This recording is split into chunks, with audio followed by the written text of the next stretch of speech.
are not. Here we go. I'm not certain if there was a cause and effect there, but. But this is your fair warning that, we are recording this meeting. For those who are unable to make it and still remain interested, we did have actually last month's meeting posted to the website, thanks to Mr. Stoffel. We will continue to, or attempt to continue that tradition. So without further ado here, I'll address the flag. Hand over heart, not uniform. Scouts saluting in uniforms. Please join me in the pledge of allegiance. I pledge allegiance to the flag of the United States of America and to the republic for which it stands, one nation under God, indivisible, with liberty and justice for all. Two. Scout flag. Please join me in the scout oath. On my honor, I will do my best to do my duty to God and my country, to obey the scout law, to help other people at all times, to keep myself physically strong, mentally awake, and morally straight. Scout law.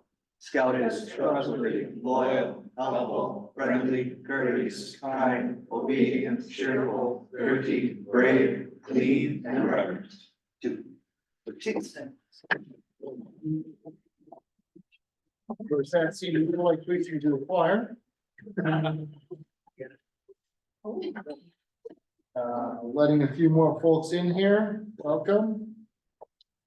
We'll make sure they get connected up here. Okay.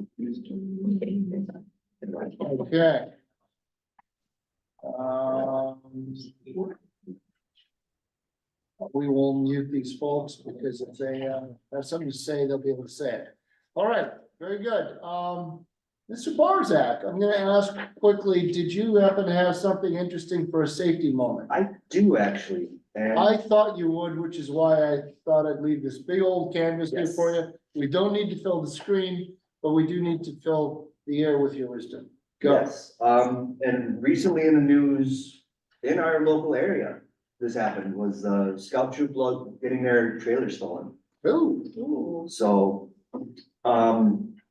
those that received the scouting wire, ironically enough, if you want to check out the full article, it's trailers that, just for the adult audience only, and it's updated from January of this year.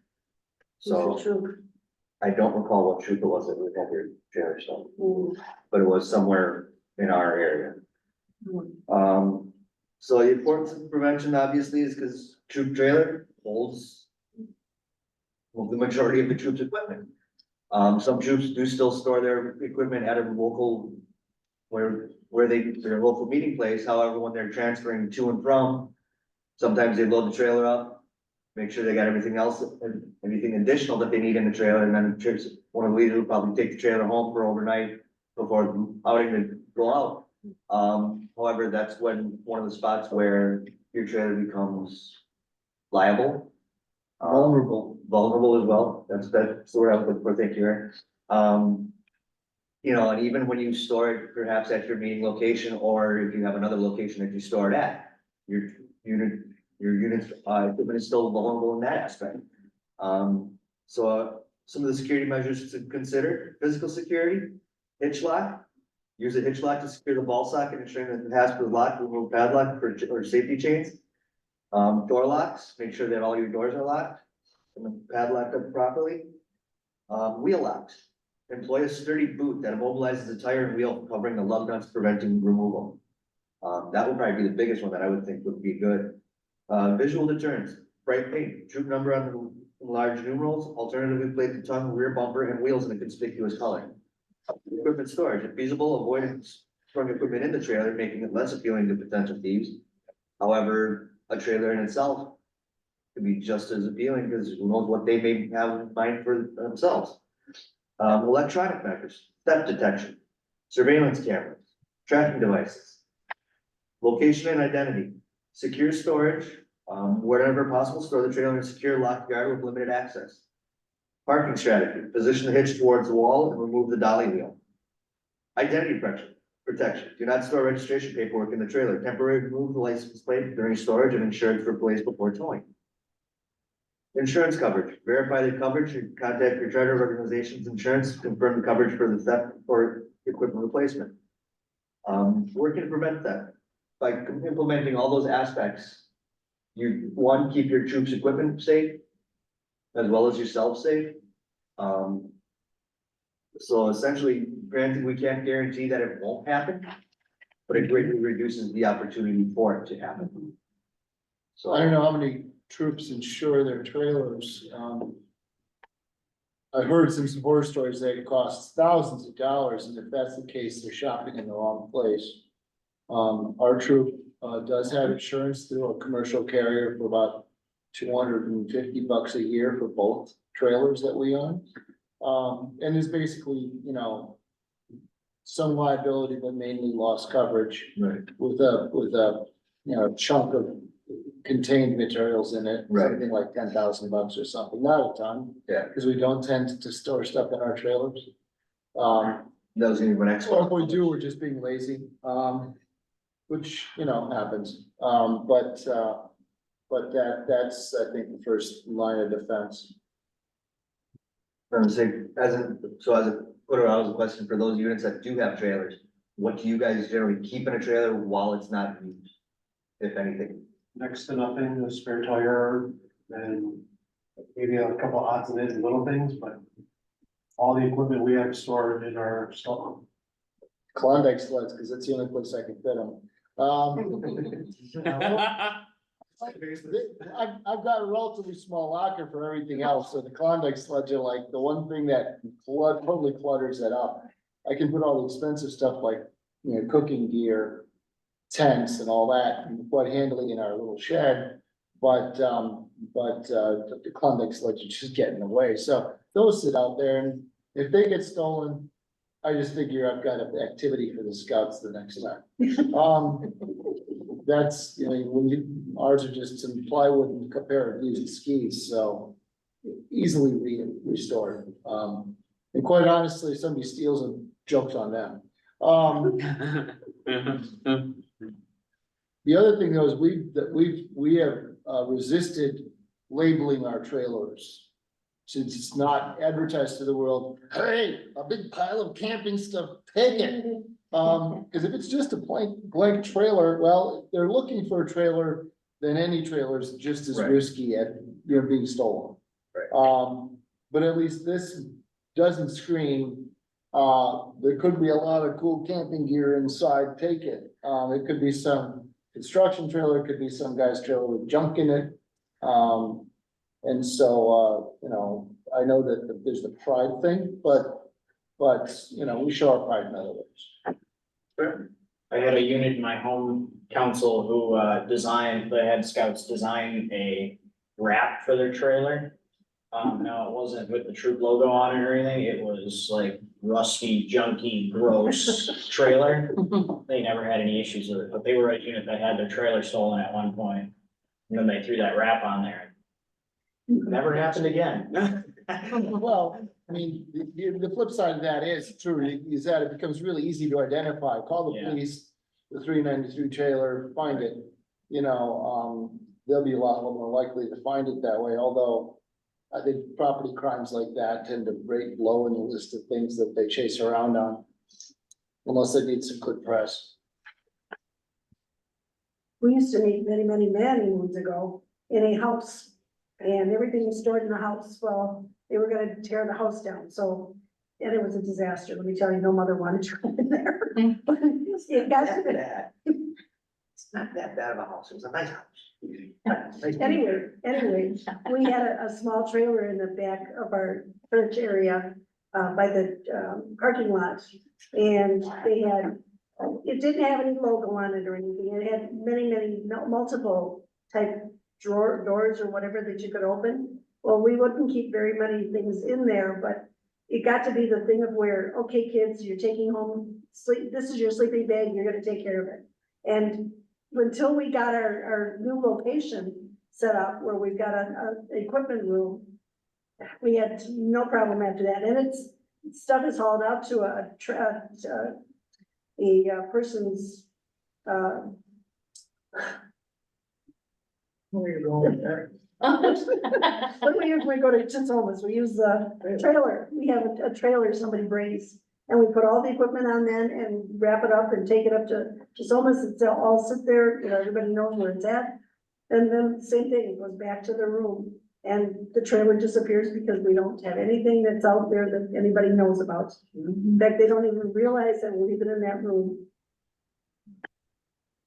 So again, just as a final thing with this, the full article, this actually was in the Scouting Wire from March 20th. So if anybody wants to go back and double check anything, and to be honest, a lot of things I found to do for safety notes, Scouting Wire. Been an absolute gem. So if you need any assistance with anything, any curious questions, go ahead and check out Scouting Wire when it comes out and can really help you with your program. Interestingly enough, for our trailers, because they do set out, bigger problem has just been vandalism, stupid vandalism, not malicious vandalism, but kids taking a bat to it because it's a physical object and they like swinging stuff. Or they want to climb on top, so they stand on the fender and bust the fender off. Again, it's not like they went out, left the house going, let's go find a trailer we can bust the fender off of.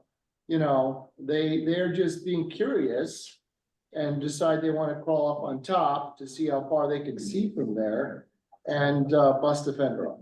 You know, a little nagging things like that, obviously then cost us to fix and whatnot. Or occasionally I've noticed, like, if they were banging on it again, it was like a bat, because there's a baseball area nearby, and I'm not certain what mental breakdown occurred to allow some kid to wander over there and start swinging a bat at it. It seemed like fun at the time. You know, unfortunately, it's not a good place where I can get a camera on it, because it's too far away from the nearest building. So, and the district might be selling that school anyways. We'll have to figure out what to do after that, but that's another problem. Anybody have any questions, suggestions in regards to prevention or anything? What about a trailer lock on the tongue? Do those work good? They do. Ours are Alright. all have. And we've never had anybody take a trailer from us.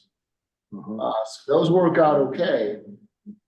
It's that random violence that I can't explain.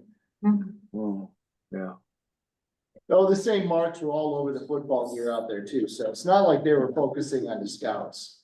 They're just being idiots, because, well, some kids just do that, so.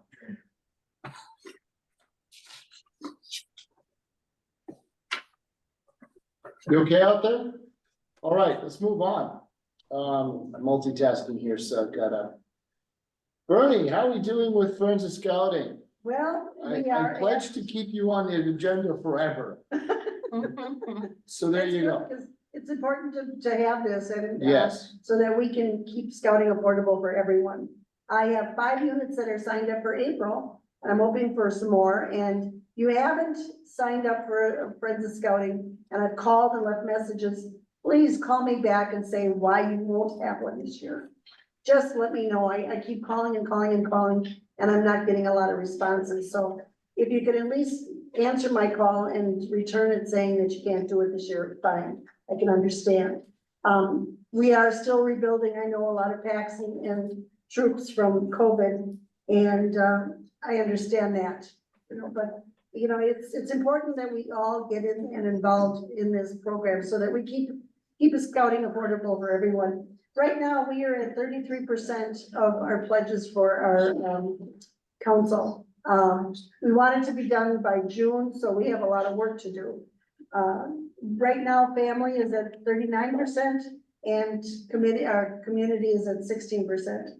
We are still trying to find a lot of businesses that closed down from COVID to help sponsor us. If anyone knows of some business that you think would be very, very interested in helping us scout our district out for scouting, please give me a call, let me know, or in my email or whatever, just so that I can run some things. We've got to get this back built up. We have a $20,000 goal for our community. And right now we're only at 3,200. So we've got a lot of work to do, and as soon as the weather gets a little better, I'm gonna be out walking neighborhoods. trying to get this. But right now, we're at 20,998 out of 54,000, so, family, please make sure, I'm gonna be starting to also call up rosters. Those that have already done it and haven't, responded to anything. We've gotta get this done by the end of May, beginning of June at least.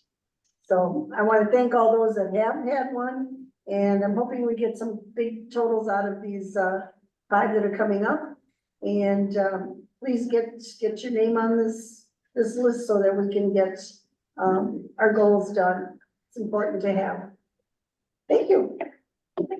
Well, thank you, Bernie. Welcome. Let me skip ahead. There's a kind of a blank slide next because I didn't fill it in. But I know that our Order of the Arrow is seeking, I think we're still working on putting together that NOAC contingent and other stuff. Abby, you got some updates on that? Yeah, so our away election season is, we're wrapping that up. We have our last few elections scheduled, through mid-April. Thanks for everyone's participation.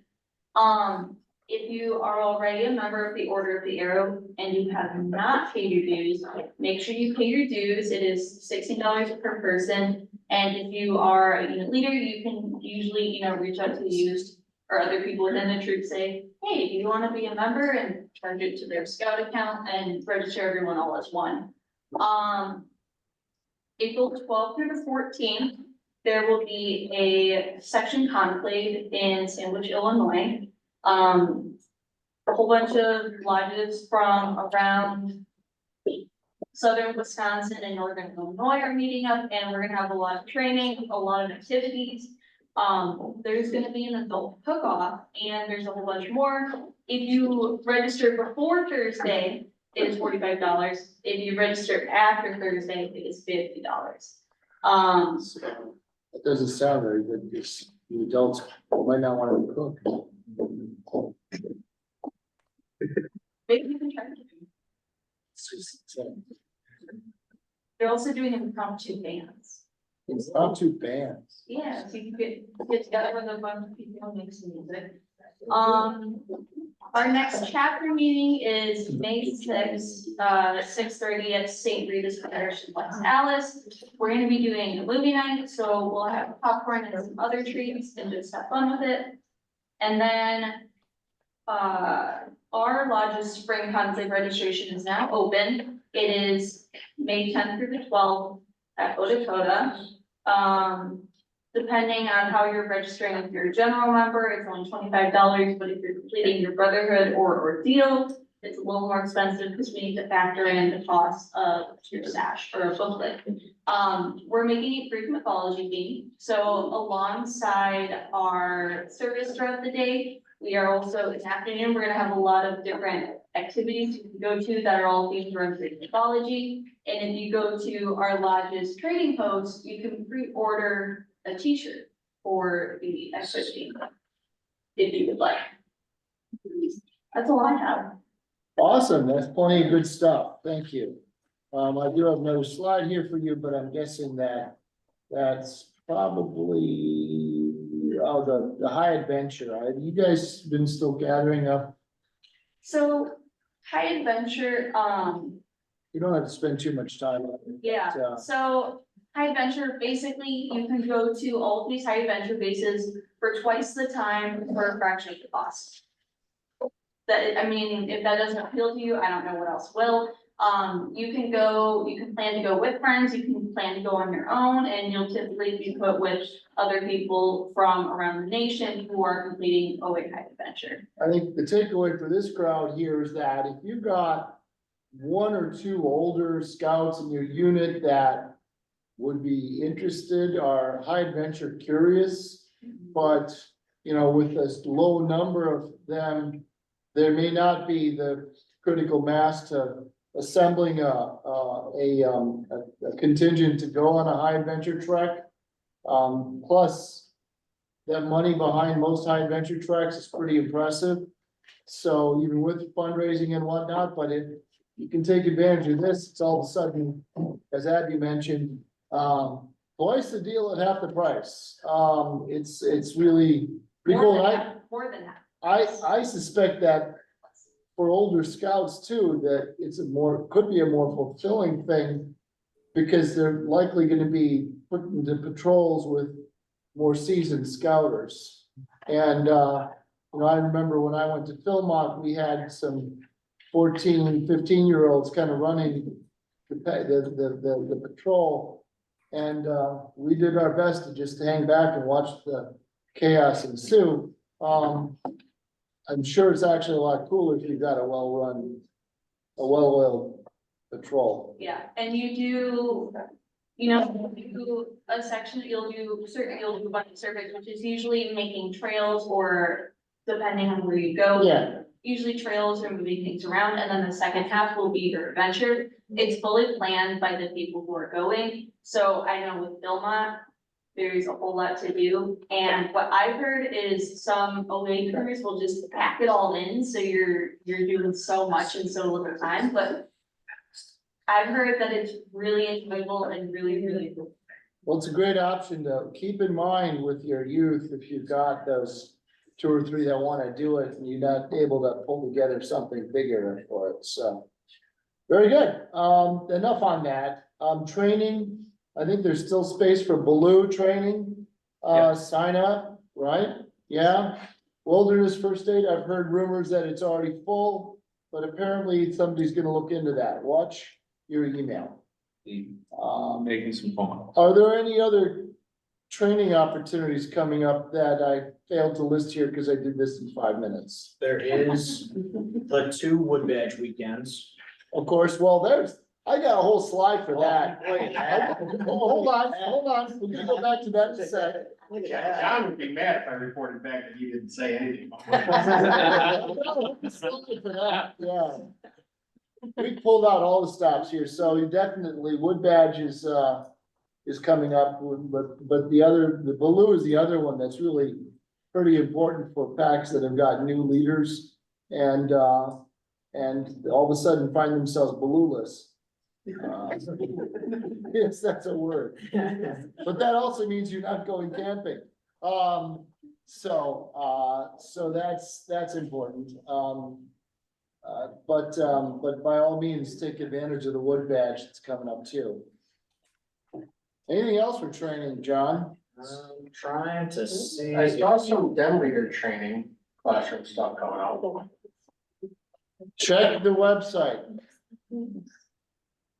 It was weird, it was on the calendar, I was just perusing the calendar, found it. It wasn't well advertised. A stealth den leader training. Nice. We gotta get the stealth out of that stuff.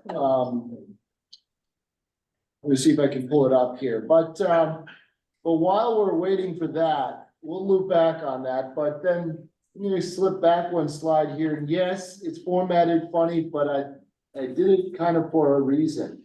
Is that the graphic is tall and not wide, and I'm sure you guys can read this. What? And it's gonna remember, what? Well, but now you're gonna remember.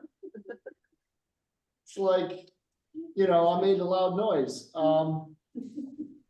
Tuesday, the 16th, you can read that much. Fall Camporee kickoff meeting. We're holding a meeting to generate some interest and to gather information as well as volunteers to assist in the process of making this fall camporee, this council-wide fall camporee, a huge success. Okay, fine, I'll flip it up. That's fine. The problem is you probably won't be able to read it, because once I flip it up and make it small enough, Then I'll do this next. here, we'll do it like that, so you don't get that, you get the meaty stuff. There we go. Does anyone not have a physical copy? I have, I don't. Hopefully that one's easier. I'll take one. Yeah. Well, not really. Yeah, he's got physical copies, but the idea behind this kickoff is we want ideas, we want volunteers. Usually that's a bad thing because then nobody shows up. But more importantly, we want to, we're still thinking about this, but incentivize folks to stop by and give us some input about this. I mean, the thing is, Daniel, you can tell us more about it, but this is gonna be a relatively unique event in recent history because a council-wide event like this hasn't been done for, well, I can't say forever, because it's been done, but it's been a while. I think it was. I was gonna say. Back in the teens. Yeah, the best I could come up with was something before the pandemic and for quite a while before that, it was divvied between the different districts. So the last time all three districts did something together, 11, 12. It's been a while. So that's part of the fun, is that this is gonna be big. And just like jamborees and other things like that, just the crowd itself generates energy.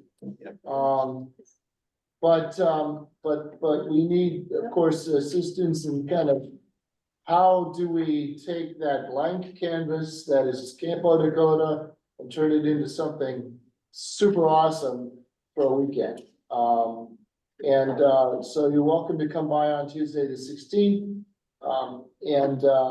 I think have we come up with some incentive beyond food? Food's always a draw, but, you know, donuts.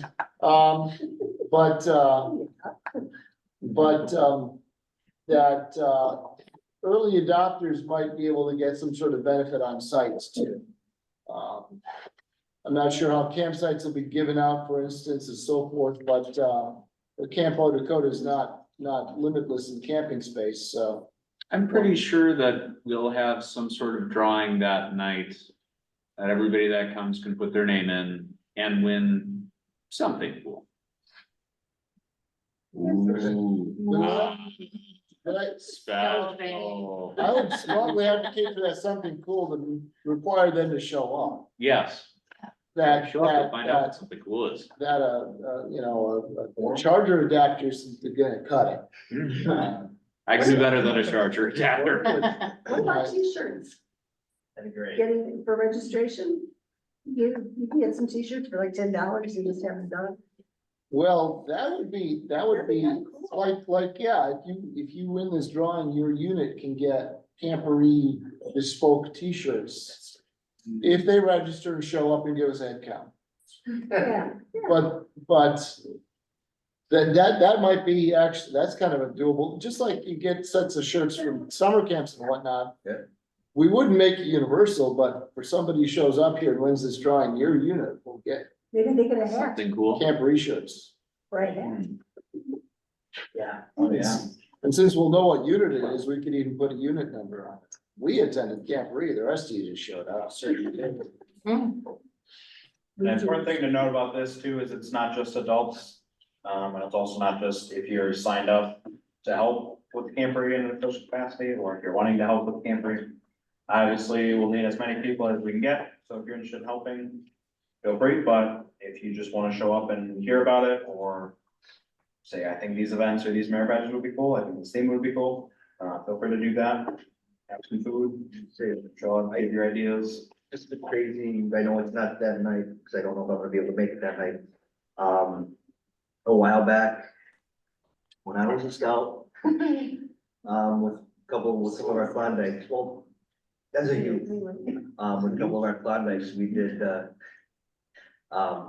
where the points were divvied up, where you receive X amount of points, and with those points at award ceremony or whatever, closing portion of that night, they held an auction with said points, and we were able to get miscellaneous scout items or whatnot, or That's cool. they had Dutch ovens. Like I was water gonna say, what filters. happens? We were talking about some sort of competition aspect and trying to figure out how to put that into it, and I kinda like that idea where it's kinda like accumulate and everybody can get something, you know? Unlike Klondike, which is a very structured competition that everybody participates in all at once.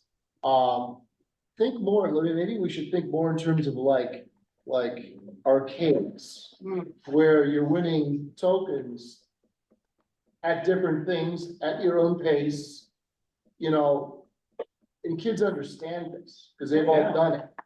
Is, you know, when you go to Dave and Buster's and the Chucky, you know, those places. And they've got the tokens coming out of the machines that they can cash in for stuff like that. Cause I think we didn't, when we talked about this a little bit, we didn't wanna make it a structured Klondike style competition where everybody does the same thing. Because that's what we wanna do. I think that this one could be a lot more, you know, buffet style, fun, you know, but still have that ability for a unit that really dives in to cash in.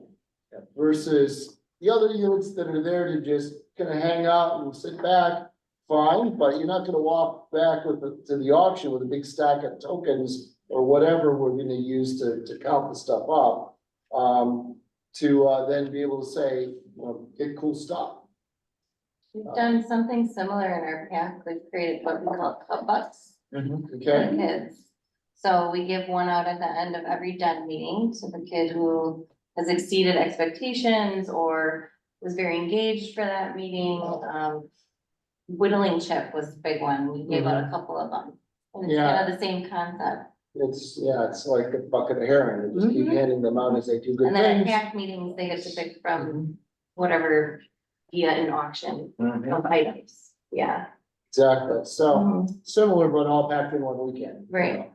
So, the only thing is if we make them just little tickets or something, they're gonna litter the whole place for a while. You're gonna be finding tickets for years under it.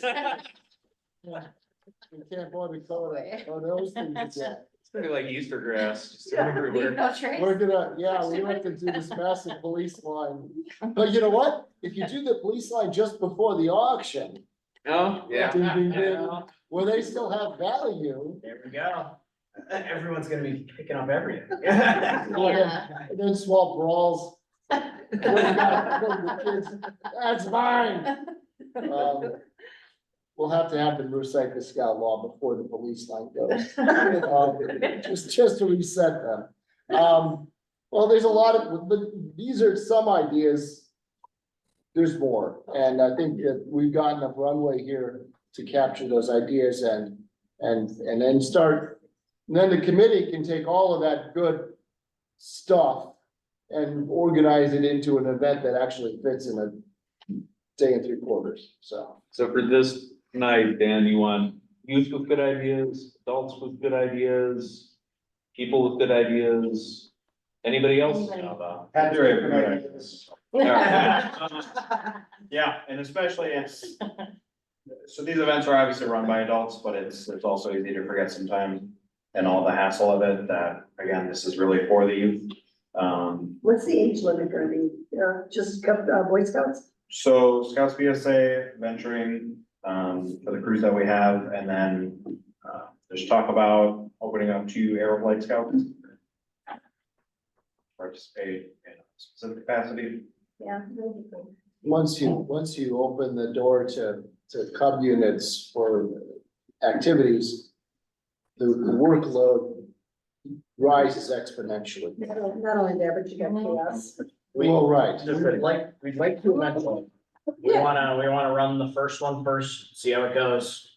And then if we end up doing a second one, which we do a second one. Hopefully we do. It'll This is be awesome. everybody together, yeah. I do wanna say, don't be scared of this meeting. There is a framework for this event. It's not just come, give us your ideas, and then we're gonna make a framework and make this thing happen. There's a committee, there's stuff going on, there's a background to it. We're just adding extra pieces to it, so this isn't starting from nothing and saying, let's have it, you know? No, you're right. We could still use some more committee members. Absolutely. It's, because I think unfortunately, the same people are always saying yes a lot, and that's good. But then all of a sudden, you know, we need to keep our bench good and wide. All right, enough on that. Tuesday, April 16th, so that's like exactly halfway between the roundtables. So we can't say that we're putting you two things on 1 week. I do But have, when is, excuse me, when is the fall camp rescheduled for? I didn't see a September date. 20th and the 22nd of this year. This year? 9/22, yep, September 20th through 22nd. Oh, At Camp Otocoda. Mhm. Third weekend of September. all right.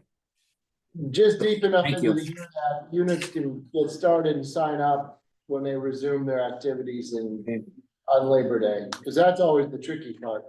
You get too close to Labor Day and units just haven't gotten out of the gates yet, Yeah. so. And sometimes though, the other trick you fall into with that is homecoming. That's not it. I know, but it's Sometimes. sometimes goes. But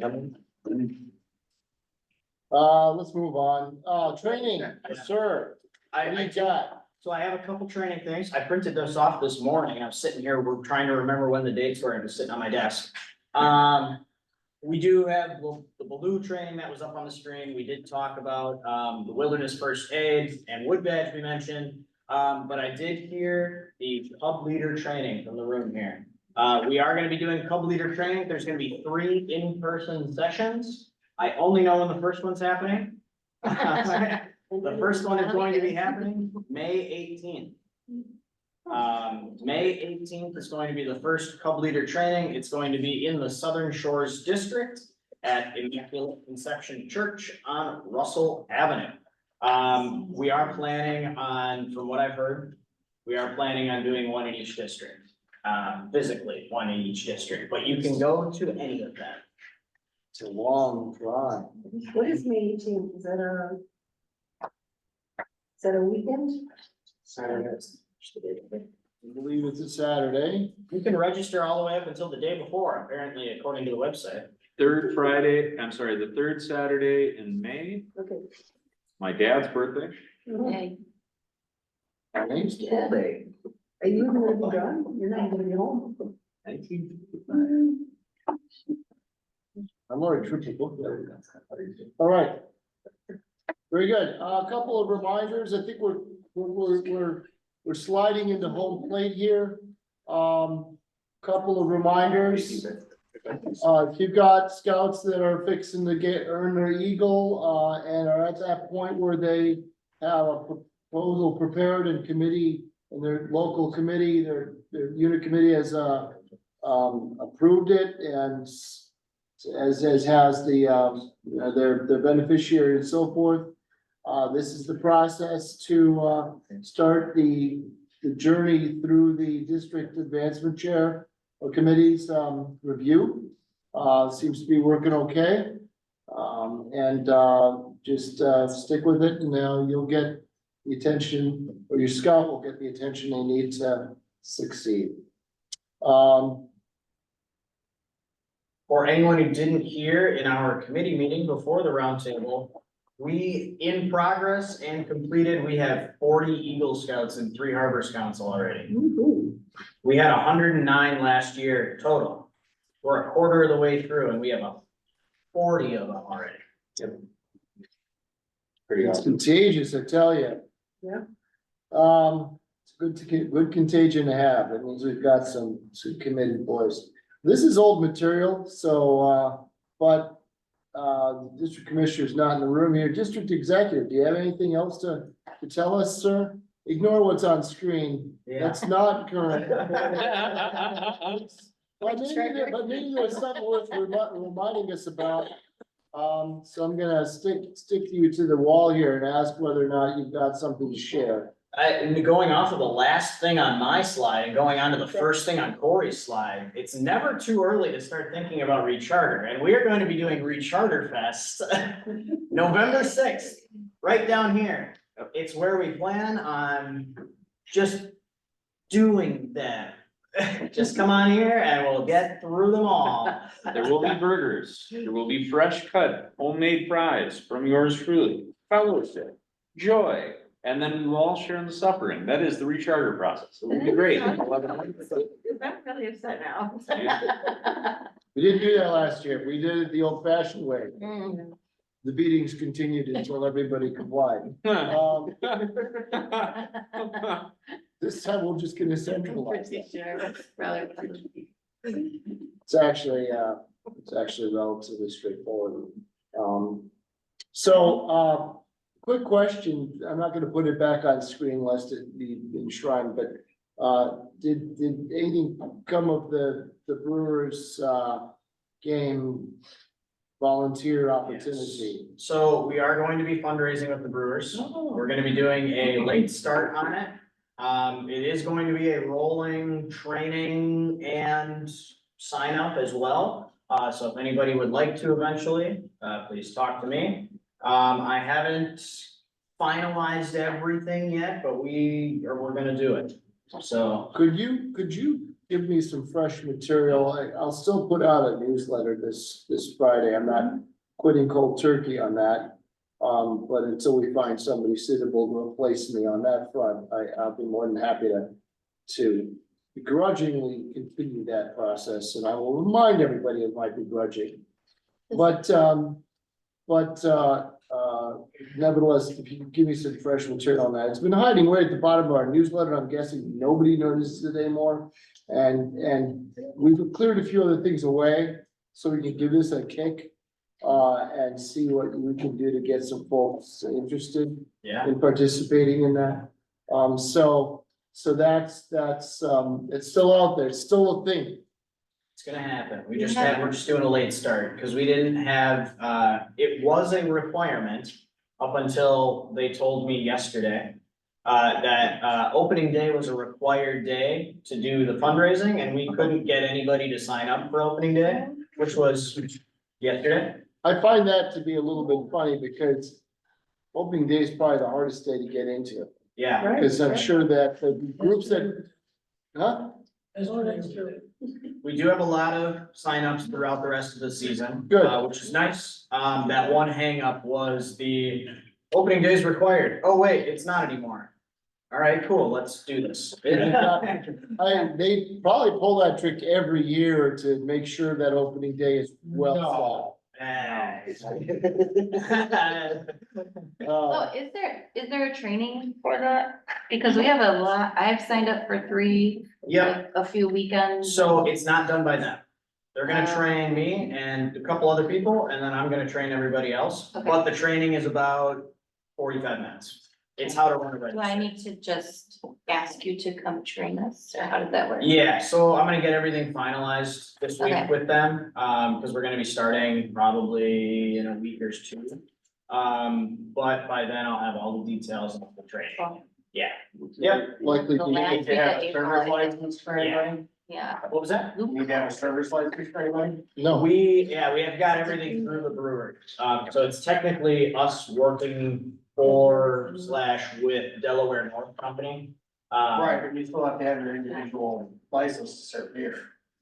So you have to be over the age of 18 to serve beer. It is under their licenses. And everything, Delaware North. yeah, no, you don't need anybody in the. Take me some out. Can't help. Yeah, Cause I've done this too in the past, I maintain mine for some stuff we do at State Fair. right, oh, yeah. but no, they carry the license. And they've got, they've got a couple of runners that are in the zone, and they do staff with one of their staff members in each booth. Usually that's the cook though. Cause they don't let you actually cook the dogs, there's quality control issues there and so forth. And they probably want people that are, at least semi-certified on that level. But as far as the sales go, they cover that under a site license and I think that they get a lot of slack from them, because, the licensing folks as a result. Because I remember I've done this with other groups in the past, nobody needed to be certified, but they do in the training, in addition to running the cash register, which is just a bit of a technical task, as well as understanding the accounting behind the day, because you have to inventory, work, inventory, so that every sausage is accounted for and comes up in the till, to make sure you guys aren't eating. Or if you are, you're paying for them. Because if you're not, you're still gonna pay for them. They'll take it right out of your paycheck, so to speak. The other thing they probably will include in that training is some ID training, Yeah. how ID to training. spot IDs and so forth. Oh, yeah. Yeah, Um, anything under 52 years old. Well, right, 52 plus, years old. plus just knowing what to look for on IDs and so forth. Exactly. There's some things that are pretty obvious to find the ones that are less than honest. Huh? Out of state licenses are hard to read. Yeah, but there's some things there that all of them have in common now, especially now that the federal government has gotten involved. So it's pretty straightforward. The main thing is, it's a bunch of work, but it's fun, so. But yes, there will be more information in the next few days. You go home smelling a little like sausage Yeah. and spilled beer, No. so. All right, I think that we've covered some of that stuff, so sorry again, I just kind of pulled this together very quickly today. I can cover everything on that slide in 45 seconds. Please do. All right, first and foremost, so previously noted, November 6th, burgers, fries, fellowship, suffering, charter. We're gonna get it all done in one day. Please be here. You know you want to. All the cool kids are doing it. Eagle Scout Trail. We are offering as a district, the cycling merit badge. There's a sign up genius in the message. It's being put on by a friend of mine, Dave Faust, who is a scoutmaster over at Troop 105. He is a lifetime cyclist. He puts on a really, really great cycling merit badge. With that, out of the Eagle Scout required merit badges, very few people go after cycling. They tend to prefer swimming as the easiest, hiking as the next easiest. Coughing as the next easiest after that, and then finally cycling. So if you've got some scouts that really like to go out for an adventure, he's doing it as, I believe, 10 Saturdays, culminating with a 50-miler up and down the Glacial Trumland Trail that is part of a camp out. You can hang out with them at Sandville Station. It's an awesome opportunity. Strongly recommend you sign up and check it out. We are going to be trying to put together a new SPL meetup, hopefully for May, before summer camp. I will have more details on that at May's roundtable.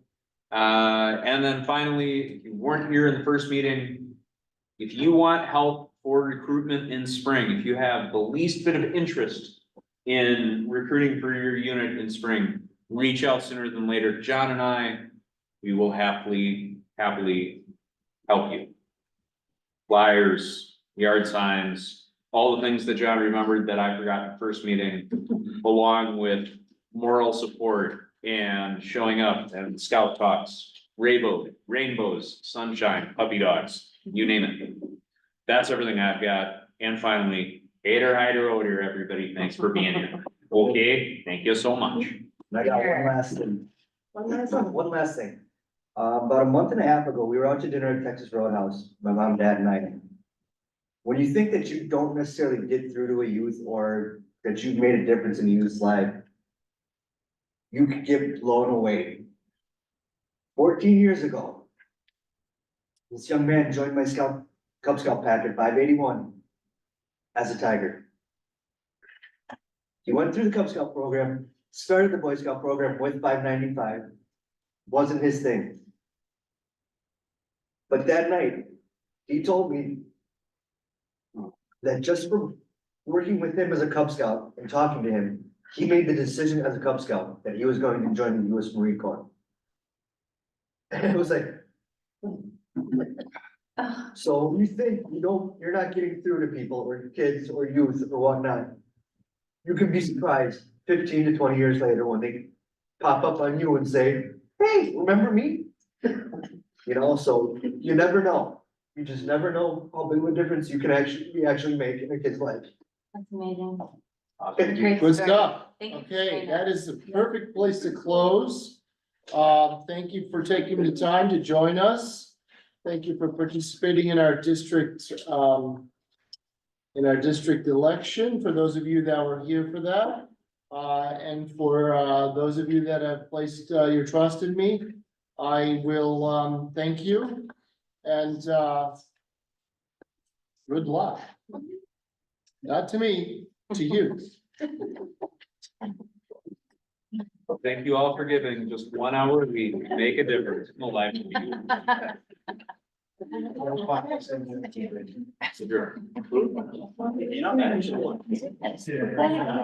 the, I'll be coming probably.